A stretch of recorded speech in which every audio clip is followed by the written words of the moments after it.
নমস্কাৰ প্ৰিয় দৰ্শকসকল চাবলৈ আৰম্ভ কৰিছে আসাম লাইভ 7 আৰু ষ্টুডিঅ'ত মই বিকাশ। প্ৰিয় দৰ্শকসকল, প্ৰতিজন ভাৰতীয়ৰ বুকুৱে বুকুৱে আজি ক্ষোভৰ দাবানো। তেজৰ বিনিময় এতিয়া তেজেৰে লাগে। চাৰ্নি হেৰুৱাই বিধৱা সাজ পৰিধান কৰা প্ৰতিগৰাকী মহিলাৰ চকুলোৰ মূল্য এতিয়া তেজেৰে লাগে।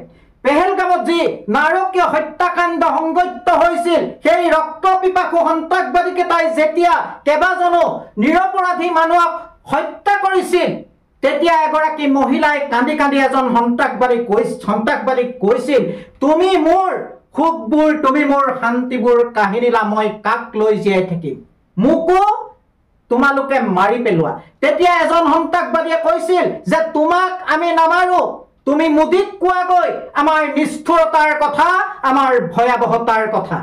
मैं दोस्तों इंतजार लंबा नहीं कर सकता। चुन चुन करके हिसाब लेना ये मेरी फितरत है, ये हमारा सिद्धांत है। हम घर में घुस के मारेंगे। আৰু তাৰ পিছতে আৰম্ভ হল অপাৰেশ্যন সিন্দুৰ।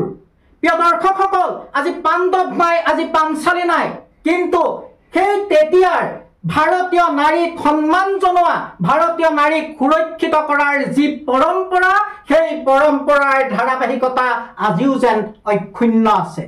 মুক্তকেশী পাঞ্চালীৰ দুখাখনৰ ৰক্তৰে ৰক্ত স্নান কৰোৱা সেই যেন পৰম্পৰা আজি বৰ্তি আছে।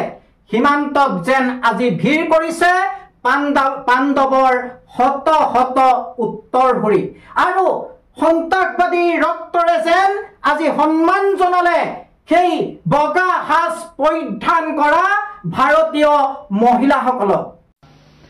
ऑपरेशन सिंदूर 22 अप्रैल को पहलगाम में हुए विभत्स आतंकवादी हमले के शिकार मासूम नागरिकों व उनके परिवारों को न्याय देने के लिए लॉन्च किया गया था।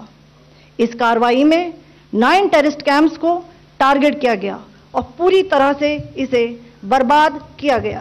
Operation Sindoor was launched by Indian Armed Forces to deliver justice to the victims of Pahalgam terror attack and their families. 9 terrorist camps were targeted and successfully destroyed.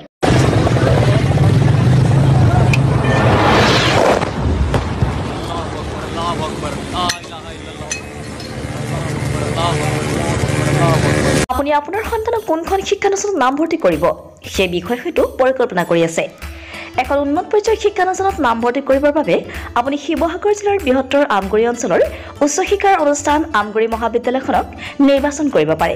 এই মহাবিদ্যালয়খনে উচ্চতৰ মাধ্যমিক চূড়ান্ত পৰীক্ষাত অসমৰ ভিতৰত সপ্তম আৰু দ্বিতীয় স্থান দখল কৰি দুবাৰকৈ অঞ্চলটোলৈ গৌৰৱ কঢ়িয়াই আনিবলৈ সক্ষম হোৱাৰ লগতে স্নাতক আৰু স্নাতকোত্তৰ পৰীক্ষাতো প্ৰথম শ্ৰেণীৰ প্ৰথম স্থান আৰু সোণৰ পদক লাভ কৰিবলৈ সক্ষম হৈছে।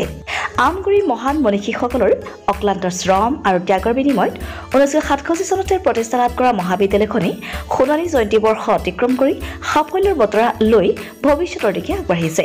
পঢ়া শুনাৰ ক্ষেত্ৰত কিছু পৰিমাণে দুৰ্বল ছাত্ৰ ছাত্ৰীৰ বাবে বিশেষ শ্ৰেণীৰ ব্যৱস্থা তথা বৃত্তিমুখী পাঠ্যক্ৰমৰ অন্তৰ্ভুক্তি, ল'ৰা আৰু ছোৱালীক পৃথক পৃথক NCCৰ সুবিধা মহাবিদ্যালয়খনৰ ইতিবাচক দিশ। ৰাষ্ট্ৰীয় মূল্যায়নৰ প্ৰত্যয়ন পৰিষদ নাকৰ দ্বাৰা A গ্ৰেড লাভ কৰা আমগুৰি মহাবিদ্যালয়ত আপোনাৰ সন্তানটিক নামভৰ্তি কৰাই আপুনিও সফলতাৰ অংশীদাৰ হোৱাৰ সুযোগ লাভ কৰিব পাৰে।